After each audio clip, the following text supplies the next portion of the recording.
IT नगरी मान हिंजवडी परिसरात भरधाव मिक्सर डंपरची दहशत काही केल्या कमी होत नाहीये। अलीकडच्या काळात शेकडो निष्पापांना या अवजड वाहनांनी चिरडला आहे। शुक्रवारी सकाळी 11 वाजताच्या सुमारास नियम ढाब्यावर बसवून आयटी पीक अवर्समध्ये शिरकाव केलेल्या भरधाव कॉन्क्रीट मिक्सरने एका दुचाकीस्वार महिलेला चिरडल्याची पुन्हा गंभीर घटना घडली आहे। भारती मिश्रा वय वर्ष 30 असं या अपघातात मृत्यू झालेल्या दुर्दैवी महिलेचं नाव आहे। त्या व्यवसायाने ब्युटिशियन होत्या।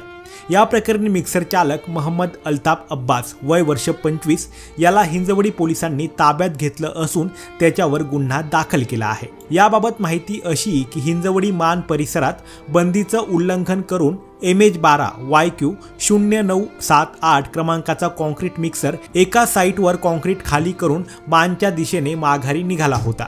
दरम्यान पांडवनगर येथील स्ट्रीट ऑफ युरोप परिसरात मिक्सरच्या पुढे MH14 EX 1341 या क्रमांकाच्या दुचाकीवरून मिश्रा ही मानकडे जात होत्या।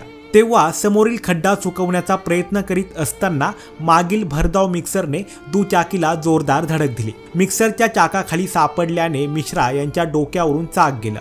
मृतदेह वैद्यकीय तपासणीसाठी पाठवण्यात आला। या अपघातानंतर जमावाकडून मारहाण होईल या भीतीने चालक मिक्सर घेऊन फरार झाला। काही वेळाने हिंजवडी पोलिसांनी त्याला ताब्यात घेतलं।